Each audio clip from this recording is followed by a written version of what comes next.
This is Cerebral Cinema. Movies of the mind.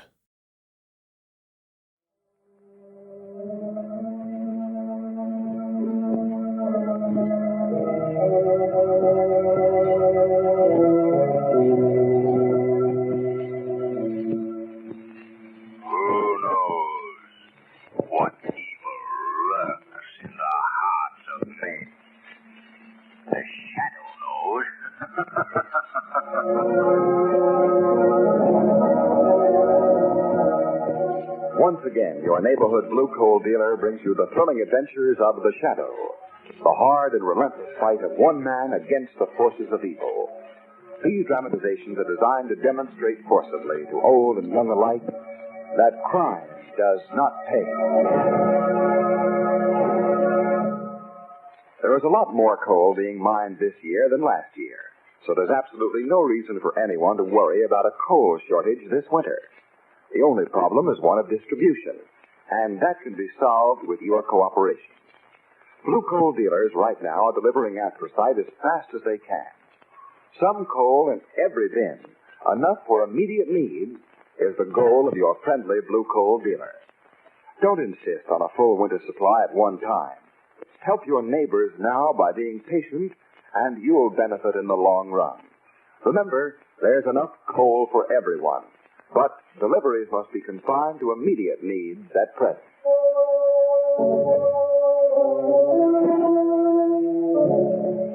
The Shadow, the mysterious character who aids the forces of law and order, is in reality Lamont Cranston, wealthy young man about town. Several years ago in the Orient, Cranston learned a strange and mysterious secret. The secret of hypnotic power to cloud men's minds so that they cannot see him. Cranston's friend and companion, the lovely Margot Lane, is the only person who knows to whom the voice of the invisible shadow belongs. Today's drama, Death Keeps a Deadline.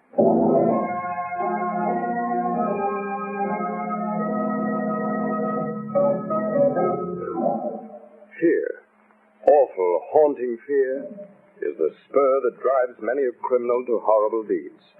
And it is such fear that drives the Shadow's enemy to murder when death meets the deadline. It is a balmy night in late autumn when Lamont Cranston and Margot Lane strolled toward Margot's home. And here you are, Miss Lane. Safe and sound at the entrance to your apartment building. You're very gallant, Mr. Cranston. Oh, even at 3 o'clock in the morning. Tired, Margot? Yes, deliciously tired. Enjoy the evening? Oh, Lamont, it was perfect. Everything was scrumptious from beginning to end. The dinner, the theater, the dancing, even the walk through the park just now. Why shouldn't it be something special? After all, you don't have a birthday every day. For which I am profoundly grateful. Good night, Lamont, and thanks again so much. Good night, Margot. I'll see you. Hey, buddy. Got a match? Why, yes, I think so. Never mind. Get your dukes up. Lamont, he's got a gun. Say, what is this? It's a stick-up, buddy. Come on, get your hands up before I let you have it. Okay, lady. I begin with you. Hand over that purse. Come on, give me that purse and no stolen. Better do as he says, Margot. All right. Ah, your turn, buddy. Give me your wallet. Make it snappy. Not tonight, Rabbit. What? Wait a minute, wise guy. How come you know my name? The car that just went by, Rabbit. Lit up your face for a moment with its headlights. Hey, keep your hands up. Keep them up, I tell you, I'll drill you. You're afraid to pull that trigger, Rabbit. You haven't got the nerve. Just stay away from me, buddy. You take another step and I'll shoot. Put down that gun, Rabbit. Come on, get back. Get back, I'll blast you wide open. And why don't you, Rabbit? Go ahead. Go ahead and shoot. You can't miss me now. Oh, Lamont, no, he'll kill you. You haven't got the nerve to kill me, have you, Rabbit? You're afraid to pull that trigger. No, I ain't afraid. I ain't, I tell you. Then what are you waiting for? Well, my friend, you're certainly too late now. Oh, Lamont. Oh, there's nothing to worry about, Margot. Except a few skin knuckles. Say, that wasn't a bad uppercut, if I do say so myself. Yes, but you almost committed suicide. Walking straight into a hold-up man with a gun. Oh, Lamont. I knew he wouldn't shoot. You knew? How? But how did you know? Margot, that gentleman sleeping blissfully on the sidewalk as Rabbit Eddie Burke, hanger-on of Tony Morello, the gangster. You see, Margot, Rabbit here is frustrated. A psychological case. What on earth do you mean? Well, he always wanted to be a professional gunman, but he could never summon enough nerve to pull the trigger. He's never been able to reach that pitch of frenzy to take that last fatal step, to kill. The whole underworld holds him in contempt as a cheap crook who carries a gun just for show. So that's where he got his nickname, Rabbit. Exactly. Whew, but still, Lamont, you took an awful chance. After all, there's always a first time, even for Rabbit Eddie Burke. If there is, it hasn't happened yet. Oh, Margot, you go in and phone for the police. I'll stay here and keep an eye on our friend.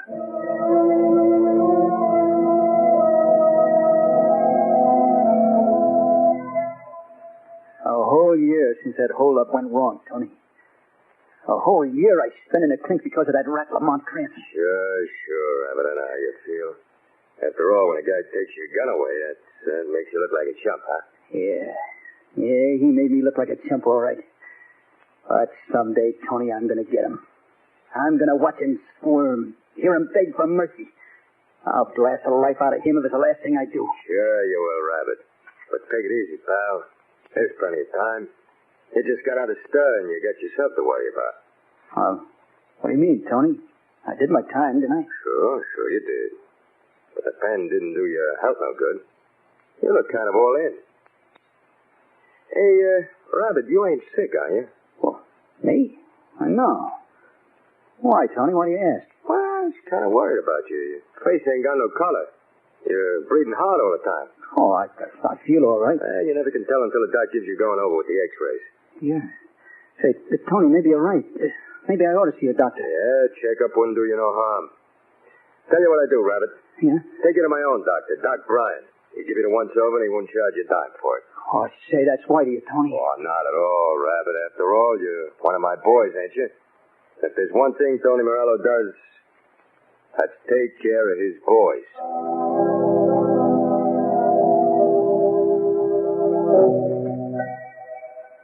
See, Tony, I got the jitters. I don't know what's keeping the doc so long. There he is now. Mr. Burke, I've completed my examination. Yeah? Yeah, Doc, what'd you find? Mr. Burke, I'm sorry, but I've got some bad news for you. Bad? Some very bad news. Bad news? Oh, you mean I got something wrong in my chest? It isn't your chest I'm worried about. It's your heart. My heart? Yes. The x-ray shows that you have a very bad heart condition. A severe aneurysm. Oh, look, Doc, this hand, what's it mean? I'll give it to me straight. It means, Mr. Burke, that you have a serious weakness of the heart wall. To be brutally frank, you haven't more than 6 months to live.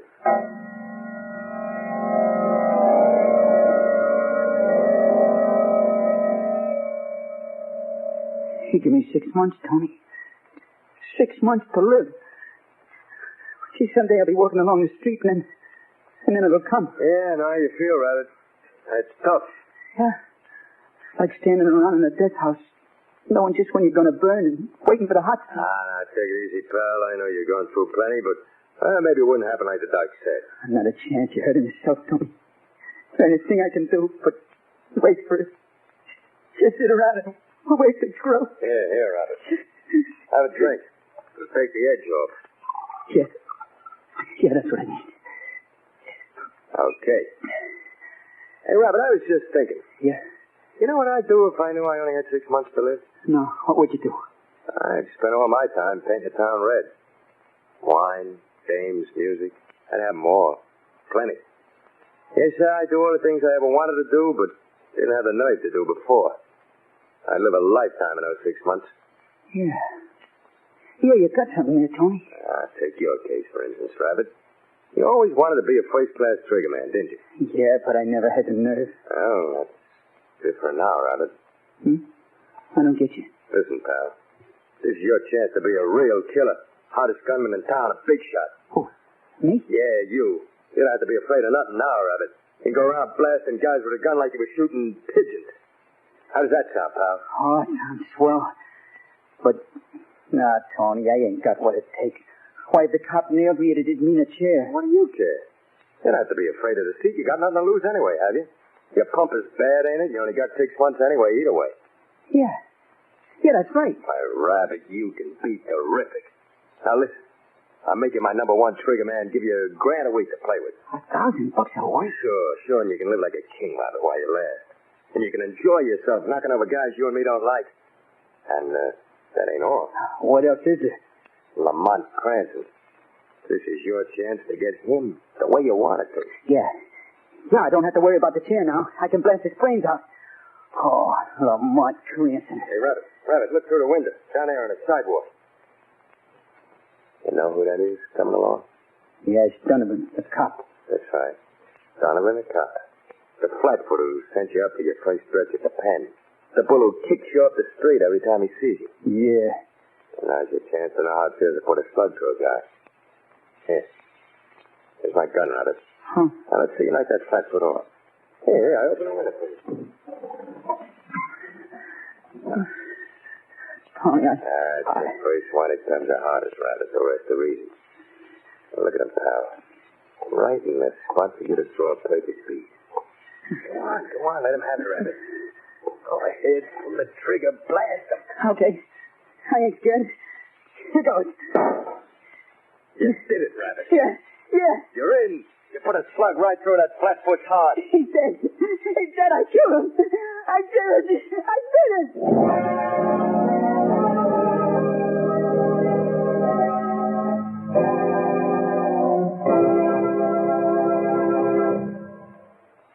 We'll return to the shadow in just a moment. But here is important information. Blue coal dealers everywhere are delivering fuel as fast as wartime transportation facilities will permit. Yes, we want to make sure that everyone has enough coal on hand for immediate requirements. To help speed deliveries, Blue coal dealers have asked consumers to cooperate by following 2 important suggestions. First, advise your dealer now of the estimated quantity of fuel you will require for the entire heating season. This will enable him to work out a schedule of deliveries that will ensure a steady supply all winter long. There is no advantage in placing duplicate orders with more than one dealer. It only makes distribution more difficult. Next, when your dealer has arranged to deliver your coal, be sure that someone is at home or preparations have been made to receive it. Loads that have to return to the dealer's yard complicate distribution and cause needless waste of gasoline and rubber. Remember, your blue coal dealer has to plan the routing of deliveries several days in advance. Help him to maintain a smooth working schedule. Be prepared to receive your coal when it arrives by having the cellar window unlocked and the bin boards in place. This will save valuable time. And now, back to the shadow.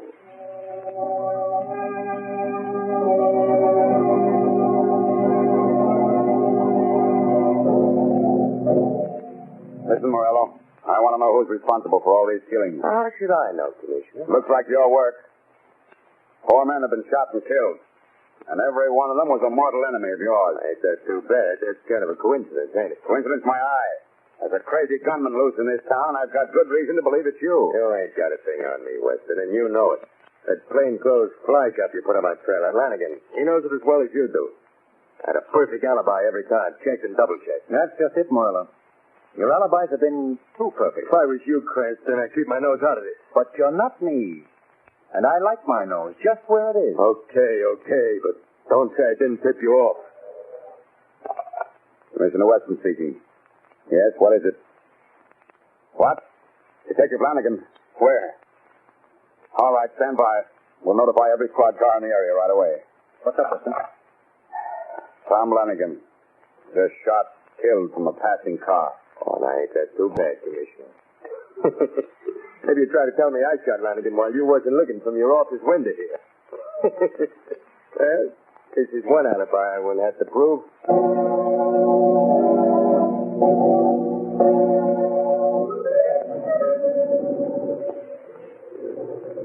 Where to, Mr. Cranston? Where to? We'll drop Miss Lane at her apartment, Sweetie. Okay. Here, Sweetie. Well, it seems my bosom friend and companion, Big Charlie, over-listened to a couple of hoods he was hacking around. They was talking about Rapid Eddie White, they was talking. Yes? Yeah. Anyway, it seems Big Charlie gathered from the conservation in the back seat that Rabbit Eddie is stuck with a bum picker he is stuck. The doc gave him the once-over, and he tells him that he ain't got but 6 months before he croaks he ain't got. Really? Are you sure? Oh, yeah, Mr. Cranston, positive. Huh. You know what I'd do if I had 6 months to live? You know what I'd do? No, Trini, what would you do? Well, Miss Lane, I'd park this hack of mine in front of every hydrant in town. I'd park it. And I'd spend all day bawling out traffic cops. I'd bawl. And I'd go up one-way streets the wrong way. I'd go. In other words, you'd do all the things that you've been afraid to do. Yeah. Oh, Shrevey, Yeah, Mr. Cranston? did Big Charlie happen to hear the name of the doctor who examined Rabbit Eddie? Yeah. It was Dr. Bryant up on the south side. He handles a lot of hoods, he handles. Thanks, Shrevey. You drop Miss Lane at her apartment. I'll get off here. Yes. There's somebody I've got to see. Alone, Margot.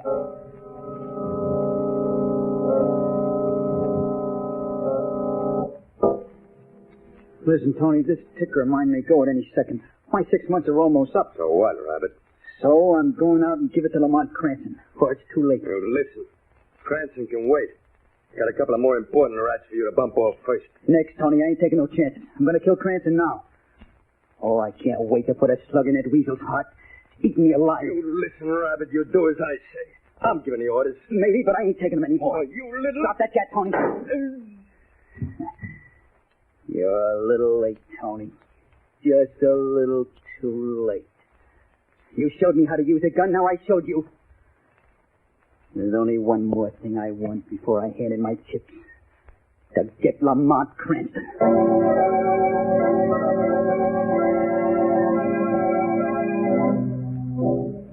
All right, nurse. You can go home now. Thank you, Dr. Bryan. Let's see. I'd better reserve a table at the club.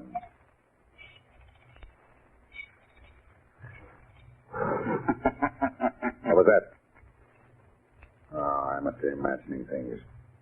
I thought I heard a laugh. You did, Dr. Bryan. What? You heard the laugh of the shadow. The shadow? Yes. But where are you? I can't see you. No man can see me, Dr. Bryan. It's useless to look around the room. Why?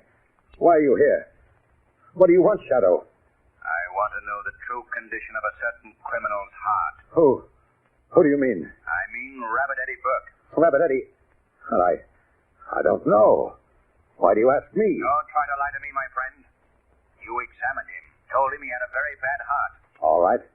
I'll admit it, Shadow. I did examine him. His heart was critically weak. Strange, Dr. Bryan. Very strange. You examined Burke the day after he got out of prison, did you not? Why, yes. What about it? Just this, my friend. The day before he was released, he was examined by the prison doctor, a very competent physician. And Burke's heart was found to be in fine condition. I want the truth, Dr. Bryan. Why did you render a false diagnosis? You can't intimidate me. I don't have to answer that. You'll have to answer before a court of justice as an accessory to murder. But murder? Yes. And it will not go easier with you, my friend, when they find that you have no legal right to practice medicine. You know that? Yes, Dr. Bryan. I investigated you. For years, you've been masquerading as a licensed physician, dealing in crime behind a veil of respectability. Well, my friend, are you going to tell me what I want to know now? All right, Shadow, I'll tell you. But it was Tony Morello who made me do it. He wanted Burke to be his personal gunman to do his killings. He knew he could talk Burke into it under the circumstances. No, it was a cold-blooded frame-up, eh? And a perfect setup for Morello. He could sit back with an airtight alibi in each case while Rabbit Eddie did the dirty work and took all the chances. Yes, that was it. Why did you help Morello, Dr. Bryan? I had to. Morello threatened to kill me if I didn't. The law will judge you and pass sentence, Dr. Bryan. Meanwhile, I warn you not to leave town. Remember, the shadow is watching you.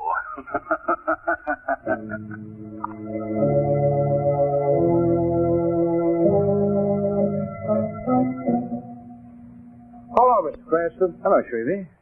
Did you bring Margot with you? No, Mr. Cranston. She was not in when I called for her. She was not. Well, that's funny. We had a date this afternoon. She should have been home long before this. Oh, excuse me. Certainly. Hello? Lamont Cranston? I'm sorry, that noise in the background, I can't quite hear you. Is this Lamont Cranston Yes? That dame of yours, Margot Lane. She ain't gonna show up this afternoon or any other afternoon. What do you mean? I mean, I nabbed her. Just 1 hour from now, I'm going to kill her, Cranston. And you won't be able to do a thing about it because you don't know where she is. Who is this? A friend, Cranston. Just a friend. How do you feel, pal? How's it feel to sit around and squirm and eat your heart out because you can't help your dame, eh? You're gonna suffer and suffer plenty. If you hurt that girl, I'll hunt you down and kill you with my bare hands. You got it the other way around, Cranston. Because after I get through with her, pal, I'm gonna hunt you down. Hello. Hello.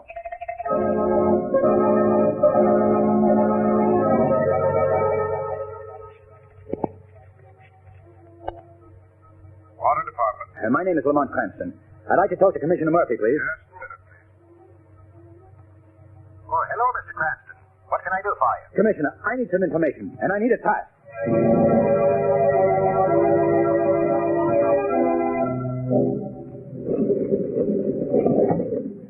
Just 1 second more, Miss Lane.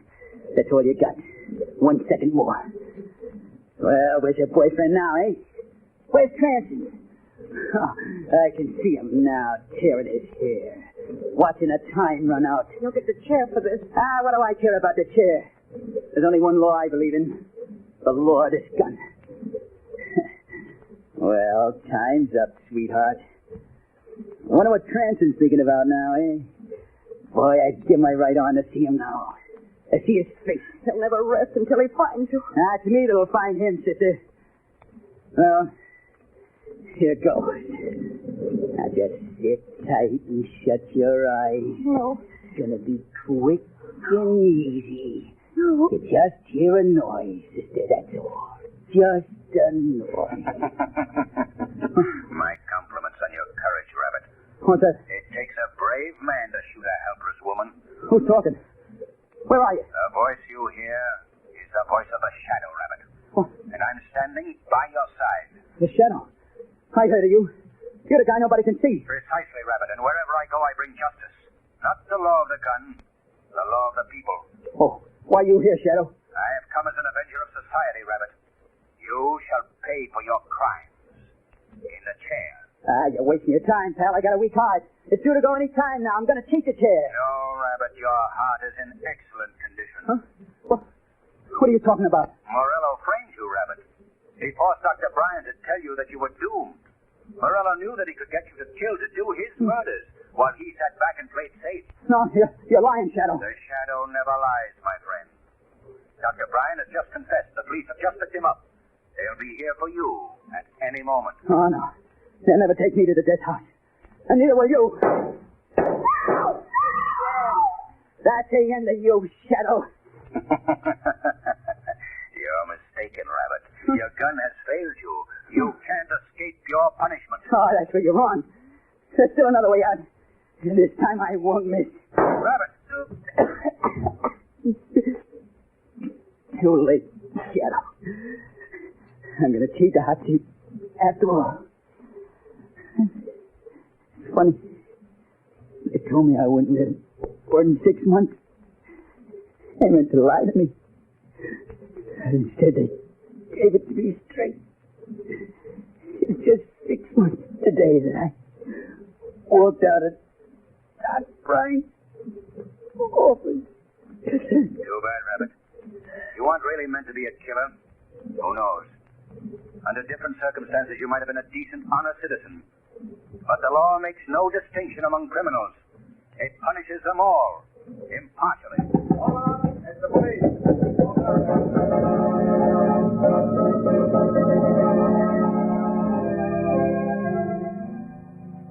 Oh, Lamont, you have no idea what runs through your mind when you're waiting for the shock of a bullet.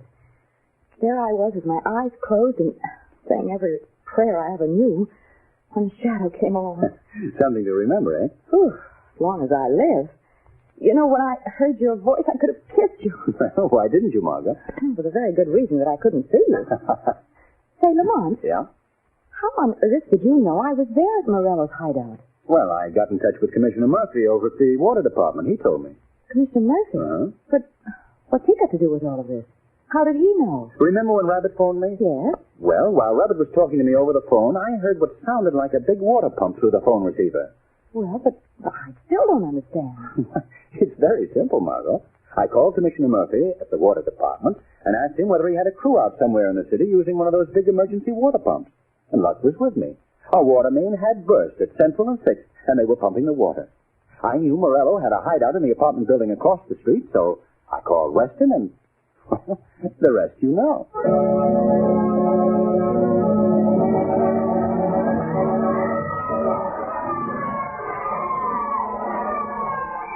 Now let me introduce Blue Coal's distinguished heating expert, John Morello. Thank you, Ken Robbins. Good evening, ladies and gentlemen.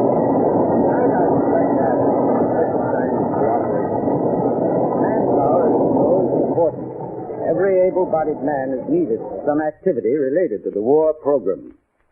Now, there are thousands of young men who have attended the John Barclay Sales Service training schools, and they have helped many of you to solve difficult heating problems. In addition, they have shown countless Blue Coal customers the way to healthful and economical home heating. Today, very few of these men are available. Most of them are in key positions with our government. Naturally, it's not easy now for your Blue Coal dealer to handle requests for firing instructions and like services. So if you feel the need for information on how to operate your furnace, don't insist that a serviceman be sent to your home. Ask your Blue Coal dealer for our new illustrated firing chart. This easy-to-understand firing chart shows the proper method of firing anthracite and explains the correct operation of dampers. It contains all of the information needed for the easy and economical operation of your furnace. These charts are free, and your dealer will be glad to furnish you with a copy. I thank you.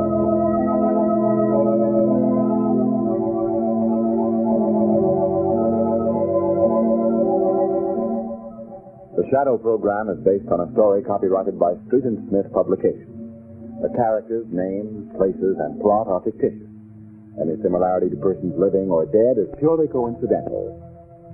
Again next week, The Shadow will demonstrate that The weed of crime bears bitter fruit. Crime does not pay. The shadow knows.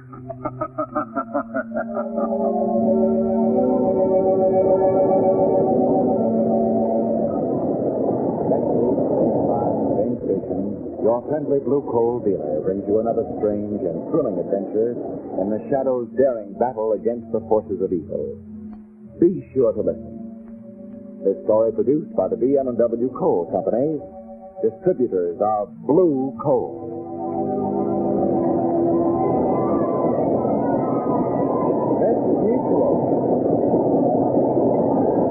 Longines watches have been made for many years. The Longines factory was established in 1866. The first Longines factory was located in one small building. Today, the Longines factory covers many acres.